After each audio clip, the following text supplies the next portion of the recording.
All right, so we just covered our midpoint formula on a number line, which was super easy. Let's look at a midpoint formula in the coordinate plane. Also pretty easy, just a little bit different. So if you want to go ahead in your notes, I would write midpoint formula in coordinate plane. You don't need to write all the words down. I would just write this formula.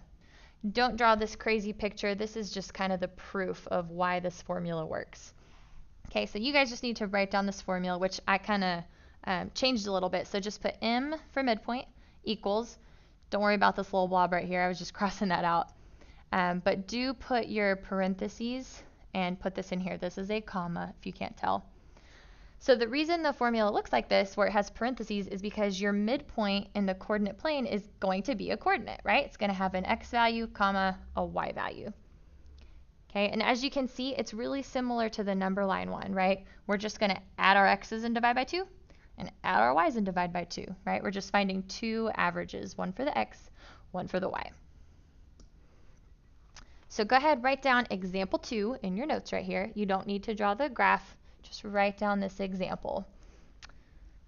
So you can pause this, write this down, but I'm going to go ahead and jump into it. So it says find the coordinate of the midpoint of PQ with these endpoints. Now I drew the graph here just to give you a little bit of a visual. So if you're just kind of eyeballing this, where do you think the midpoint is? The middle looks like it's about right there, right? So you can kind of check and see. It looks like it's maybe -5, 5, right? Maybe right there. That looks right. But let's verify it mathematically. Okay, so we'll write our midpoint formula. M equals x1 plus x2 divided by 2, and y1 plus y2 divided by 2. Again, we're just adding the x's and averaging them, adding the y's, averaging them. All right, let's fill in what we got here. So this is just our x values, which would be -8 and -2. Divided by 2. Okay, let's fill in our y values, which is 3 and 7. Okay, carefully simplifying here. -8 plus -2, we get -10 divided by 2, so we do get -5 for our x coordinate. Awesome. Looking over here, this would be 10 over 2, so we get +5, which is the coordinate we thought it would be. So we verified that mathematically. Our midpoint is the point -5, 5. Pretty easy stuff. Okay, you guys go ahead and try this one on your own. So go ahead and pause this, and then I'm just going to reveal the answer. I'm not going to work through it. So pause it, work through it. All right, correct answer is 3 over 2, comma 0. Okay, so this one didn't have whole number coordinates. That's totally fine, right? You can have decimal or fraction coordinates. As you can see, that's where that midpoint would be, about 1.50, or not about, exactly. But notice I'm leaving it as just a simplified fraction. Just get used to leaving things as fractions unless it tells you to write it differently. All right, take you through this last example here, example 3. I want you to pause this, write down the example, and think about how this is different than the ones we previously did. So looking at this together, it says M is the midpoint of xy. X has coordinates 2, 7, M has coordinates 6, 1. Find the coordinates of y. Okay, this one's different because they're actually giving you the midpoint here. They're not giving you two endpoints and saying, hey, here's your endpoints, find the midpoint. They're actually giving you one endpoint, the midpoint, and they want you to find the other endpoint. I want you to pause this and brainstorm how you could get your answer, okay? I'm going to show you a couple different ways. One way is the algebraic way, works every single time. And then I have a way that I think is a little bit easier, actually a lot easier. You just kind of logic your way through it. So I'm going to show you both ways. Let's look at the algebraic way. All right, so you can actually use the midpoint formula to solve this. So let's go ahead and write it out. Add your x's, divide by 2. Add your y's, divide by 2. All right, cool. So we're going to use this formula. We're going to use it a little bit differently though, okay? We can't just plug things in for all of these variables because we don't have all of that information. We do have some information though. If you take a look, we do have an x1 and a y1 value, right? We have one coordinate, this one. That's one of our endpoints. This would be our x1, and this could count as our y1. We just don't have an x2 and a y2.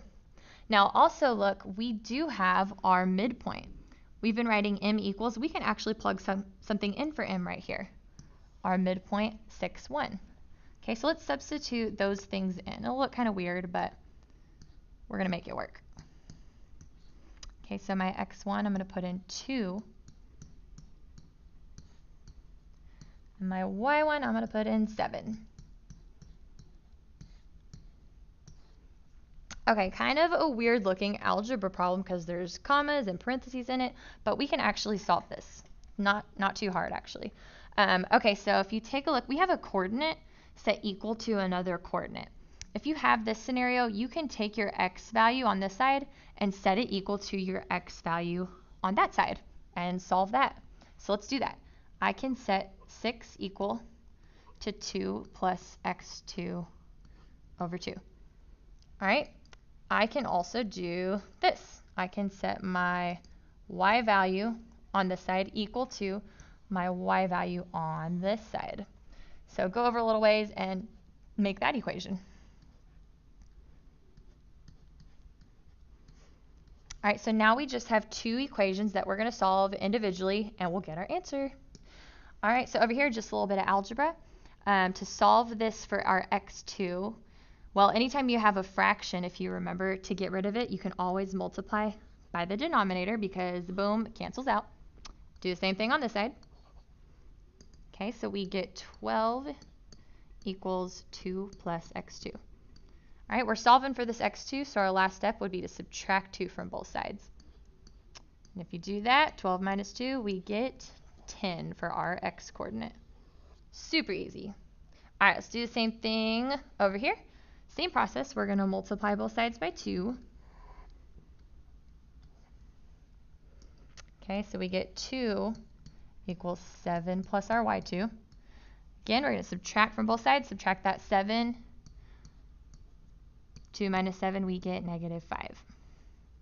We got our y coordinate.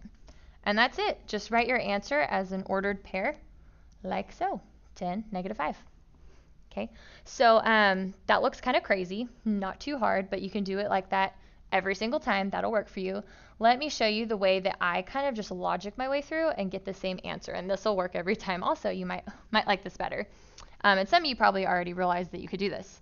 So, okay, looking at the beginning, here's my endpoint, here's my midpoint. So I think logically, like, how do I get from this x value 2 to this x value 6? Well, from 2 to 6, they're just adding 4. So then to get from this midpoint to the other endpoint, I would do the same thing. I would add 4 to the 6, and what do I get? I get 10. Okay, do the same thing with the y values. To get from 7 to 1, what are you doing? Well, you're subtracting 6. So to get from this midpoint to the other endpoint, you're going to do the same thing. You're going to subtract 6, and what do you get? Negative 5. Super easy, right? I think it's way easier than doing all this algebra, but I know some of you guys prefer the algebra. All right, y'all try this last one on your own. You can do it with the algebraic method that we just did, or you can just kind of logic your way through it. Or if you have a different method that works, you can do that as well. So pause this. I'm going to reveal the answer in 3, 2, 1. Boom, you should get 4, 3. Very good. You can think logically, like, how do you get from negative 6 to negative 1? Well, you add 5, right? So then from negative 1, add 5 to that, and you get 4. And then the y value, from negative 1 to positive 1, you're adding 2. So add 2 to this, and you get 3. All right, nice job, guys. You should be able to work through this whole worksheet now, if you have it, which if you're in my 2B class, you got that today. I want you to do this for homework, and we will turn it in the day of the test, but have it done as much as you can by Wednesday.